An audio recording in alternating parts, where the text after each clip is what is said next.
उत्तर प्रदेश के एक पुराने कस्बे में रेलवे लाइन के पास एक बड़ा लेकिन टूटा-फूटा घर था। लोग उसे चौधरी हवेली कहते थे। दिन में भी वो घर अजीब लगता था, लेकिन रात में उस घर के पास से गुजरने वाले लोग कदम तेज कर देते थे। उस हवेली के बारे में एक ही बात सबसे ज्यादा मशहूर थी। ऊपर वाली मंजिल का आखिरी कमरा कभी नहीं खोलना चाहिए। लोग कहते थे उस कमरे में सालों पहले चौधरी परिवार की सबसे छोटी बहू सावित्री ने खुद को बंद कर लिया था। रात भर उस कमरे में रोने की आवाजें आती रहीं, लेकिन सुबह जब दरवाजा तोड़ा गया, अंदर कोई नहीं था। ना लाश, ना कोई खिड़की टूटी, ना भागने का रास्ता। बस कमरे की दीवार पर नाखूनों से लिखा था, मुझे बाहर मत निकालना। उसके बाद से जिसने भी उस कमरे को खोलने की कोशिश की, उसके साथ कुछ ना कुछ बुरा हुआ। कई साल बीत गए, हवेली वीरान हो गई। फिर एक दिन कस्बे में रहने वाला अमन, जो यूट्यूब के लिए हॉन्टेड प्लेसेस एक्सप्लोर करता था, अपने दो दोस्तों के साथ, रजत और इमरान के साथ, उस हवेली में वीडियो शूट करने पहुंचा। अमन को ऐसी जगहों पर जाने का बहुत शौक था। उसे लगता था कि ज्यादातर भूतिया कहानियां बस लोगों का वहम होती हैं। रजत ने हवेली के बाहर खड़े होकर कहा, भाई कंटेंट के लिए ठीक है, पर अंदर कुछ अजीब लगा तो सीधा निकल जाएंगे। उन्हें क्या पता था कि अंदर क्या होने वाला है। अमन हंस दिया, परफेक्ट। जितना अजीब लगेगा उतने व्यूज आएंगी। शाम ढल रही थी। आसमान में हल्की बदलती रोशनी थी। तीनों ने कैमरे, टॉर्च और एक छोटे बैटरी लाइट लेकर हवेली का बड़ा लकड़ी का दरवाजा धक्कर देकर खोला। दरवाजा एक लंबी कराहटी आवाज के साथ खुला। अंदर धूल थी, जाले थे और एक अजीब सी बासी गंध थी, जैसे कमरा सालों से बंद हो गया फिर भी किसी ने अभी तक वहां सांस ली हो। नीचे की मंजिल पर टूटे फर्नीचर, उल्टी पड़ी कुर्सियां और पुराने फोटो फ्रेम बिखरे पड़े थे। दीवारों पर नमी थी और छत से कभी कभी मिट्टी झड़ रही थी। इमरान ने कैमरा घुमाते हुए कहा, यार ये जगह वैसे ही काफी क्रीपी है। वन ने मुस्कुराकर जवाब दिया, अभी असली मजा ऊपर है। जैसे ही वो लोग सीढ़ियों के पास पहुंचे, ऊपर से धप धप की आवाज आई, जैसे कोई नंगे पैर धीरे धीरे चल रहा है। तीनों रुक गए। रजत ने फुसफुसाकर पूछा, सुना? अमन ने कुछ सेकंड चुप रहकर ऊपर देखा, फिर बोला, पुरानी लकड़ी है, आवाज करती होगी। लेकिन उसके बोलने के बाद भी ऊपर से कदमों की आवाज दो बार और आई, धप धप। इस बार इमरान ने कैमरा नीचे कर दिया। तीनों धीरे धीरे सीढ़ियां चढ़ने लगे। ऊपर का गलियारा लंबा और संकरा था। ढाई तरफ तीन कमरे थे। सबसे आखिर में वही कमरा था जिसके बारे में सबने सुना था, बड़ा काला मोटा लकड़ी के दरवाजे वाला कमरा। उस दरवाजे पर बाहर से जंग लगा ताला लटका था, लेकिन अजीब बात यह थी कि ताला खुला हुआ था। रजत ने तुरंत कहा, भाई मुझे ये बिल्कुल पसंद नहीं आ रहा। अमन ने कैमरे की तरफ देखते हुए धीरे से कहा, गाइस यही है वो रूम। उसने हाथ बढ़ाकर दरवाजा छुआ। दरवाजा बर्फ जैसा ठंडा था। अमन ने हाथ झटक लिया, यार इतना ठंडा। फिर हिम्मत करके उसने दरवाजे को धक्का दिया। दरवाजा थोड़ा सा खुला और अंदर से तेज सड़ी हुई बदबू बाहर आई। इमरान ने नाक ढक ली, ये स्मेल क्या है? कमरे के अंदर पुरानी अलमीरा, एक लोहे का पलंग और बीच में लकड़ी की टूटी मेज पड़ी थी। दीवारों पर लंबी लंबी खरोंचें थीं।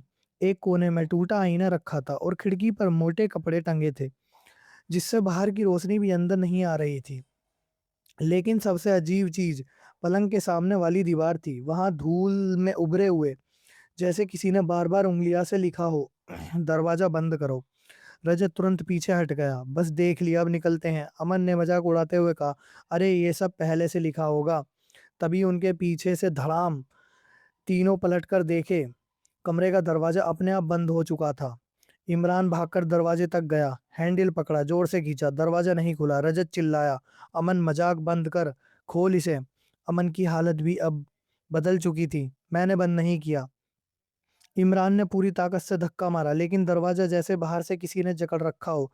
तभी कमरे के कोने में रखा पुराना आईना अपने आप हल्का सा हिला और उसमें तीनों की परछाइयों के पीछे एक चौथी परछाई दिखी। लंबे बाल, झुका हुआ सिर, सफेद कपड़े। रजत की आवाज कांप गई, भाई पीछे कोई है।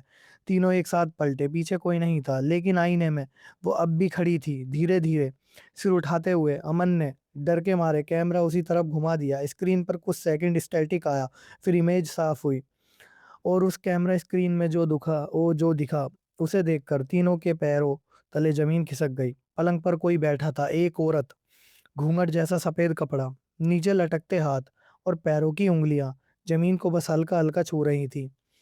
जबकि असल कमरे में पलंग खाली था। अमन हकला गया, ये कैमरे में कैसे? इमरान ने कैमरा छीना और घबराकर फ्लोर की तरफ रख दिया। तभी कमरे में किसी के रोने की बहुत धीमी आवाज गूंजी, पहले कोने से, फिर छत से, फिर एकदम पास से, जैसे कोई उनके बीच में खड़ा होकर रो रहा है। रजत अब लगभग रोने लगा था। दरवाजा खोलो, दरवाजा खोलो। तभी टूटा आईना जोर से दीवार से टकराया और उसके टुकड़े फर्श पर बिखर गए। हर टुकड़े में वही औरत दिखाई दे रही थी, कहीं खड़ी हुई, कहीं झुककर देखती हुई, कहीं बिल्कुल पास। अमन ने कांपते हुए बैटरी लाइट उस कोने पर मारी जहां से रोने की आवाज आ रही थी, और वहां दीवार पर ताजे नाखूनों से एक नई लाइन लिखी रही थी, अपने आप किसने खोला, तीनों जम गए। लिखाई पूरी हुई, फिर ठीक उसके नीचे दूसरी लाइन उभरी, अब कोई बाहर नहीं जाएगा। इमरान ने जोर से कलमा पढ़ना शुरू कर दिया। रजत बुरी तरह दरवाजा पीट रहा था। अमन की आंखें दीवार और आईने के बीच फंस गईं। तभी पलंग को लोहे की चरमराहट सुनाई दी, किसी ने उठाने की आवाज, धीरे धीरे, बहुत धीरे। अमन ने गर्दन घुमाई। इस बार पलंग खाली था। उस पर वही औरत बैठी थी, चेहरा अब भी नीचे, बाल चेहरे पर, हाथ इतने पतले जैसे सिर्फ हड्डियां हों। कमरे का तापमान अचानक गिर गया। तीनों की सांस से धुंध निकलने लगी। फिर उस औरत ने बिना सिर उठाए बात की, मुझे बाहर मत निकालना था। उसकी आवाज इंसान जैसी नहीं थी, जैसे बहुत सारे लोगों की टूटी हुई आवाजें एक साथ निकल रही हो। रजत पीछे हटते हटते टूटी मेज से टकराया और गिर पड़ा। इमरान ने उसे उठाने की कोशिश की। अमन सुन्न खड़ा था। औरत धीरे धीरे पलंग से उतरी। उसके पैर जमीन को छू नहीं रहे थे, वो बस फर्श से कुछ इंच ऊपर तैर रही थी। अब वो तीनों के बीच और दरवाजे के बीच खड़ी थी। अमन ने हिम्मत करके पूछा, तुम चाहती क्या हो? कुछ सेकंड सन्नाटा रहा। फिर उसने धीरे धीरे अपना चेहरा ऊपर उठाया। चेहरा इतना सफेद जैसे राख, आंख पूरी काली, होठ फटे हुए और गालों पर गहरे नाखूनों के निशान। इमरान चीख पड़ा। औरत ने उसकी तरफ देखा और अगले ही पल इमरान दीवार से जा टकराया, जैसे किसी ने उसे हवा में फेंक दिया हो। कैमरा उसके हाथ में छूटकर फर्श पर गिर गया, लेकिन रिकॉर्डिंग चलती रही। अब फुटेज में जो कुछ रिकॉर्ड हुआ वही बाद में पूरे कस्बे में मशहूर हुआ। कैमरा एंगल नीचे था, इसलिए सब कुछ टेढ़ा मेढ़ा दिख रहा था। रजत फर्श पर घिसटता हुआ डोर तक जा रहा था। अमन पीछे हटते हुए बार बार नहीं नहीं बोल रहा था, और वो औरत अब चल नहीं रही थी। वो हर बार पलक झपकते ही जगह बदल रही थी। एक पलंग के पास, दूसरे पल अमन के बिल्कुल सामने, तीसरे पल कैमरे के इतने पास कि सिर्फ उसके फटे होठ दिखे। फिर अचानक पूरी स्क्रीन ब्लैक हो गई। 10 सेकंड तक कुछ नहीं दिखा, सिर्फ आवाज आई, खरोच खरोच खरोच। और फिर अमन की चीख। सुबह जब कस्बे के दो लोग जिन्होंने रात को हवेली से आवाजें सुनी थी पुलिस के साथ अंदर गए, तो ऊपर वाले कमरे का दरवाजा खुला हुआ था। अंदर का नजारा देखकर सबके होश उड़ गए। कमरा खाली था, ना अमन, ना रजत, ना इमरान। बस फर्श पर टूटा कैमरा पड़ा था। दीवार पर ताजा लिखा था, 3 आए थे, एक भी नहीं गया। पुलिस ने पूरी हवेली छानी, नीचे तहखाना तक देखा, आसपास के खेत, कुआं, रेलवे लाइन, सब जगह खोजा। तीनों का कुछ पता नहीं चला। लेकिन कैमरे की आखिरी रिकॉर्डिंग जब देखी गई, उसके बिल्कुल लास्ट 3 सेकंड में एक चीज और दिखी। ब्लैक स्क्रीन के बाद एक फ्रेम के लिए इमेज वापस आई थी। उस फ्रेम में वो कैमरा नहीं था, बल्कि हवेली के पीछे पुराना कुआं दिख रहा था। और उस कुएं के अंदर अंधेरे में 3 चेहरे नीचे से ऊपर देख रहे थे, अमन, रजत, इमरान। तीनों की आंखें पूरी खुली हुई, चेहरे पर मिट्टी और होठों पर वही अजीब सी मुस्कान। उस दिन के बाद चौधरी हवेली के बाहर एक नई चेतावनी लिख दी गई, ऊपर वाला कमरा बंद है, अगर खुला मिला तो भाग जाना।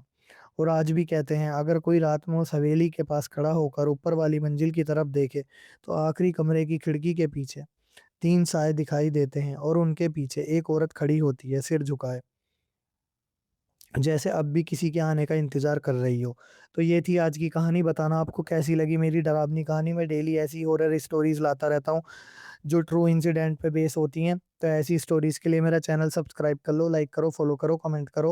और अगर आपके साथ भी ऐसी कुछ घटना हुई है, तो मैंने डिस्क्रिप्शन में अपनी मेल आईडी दी है। आप अपनी जो भी आपके साथ इंसिडेंट हुआ है मेरी मेल आईडी पे शेयर कर सकते हैं, मैं आपकी स्टोरी कवर करूंगा। थैंक यू गाइस, ध्यान रखो अपना, बाय।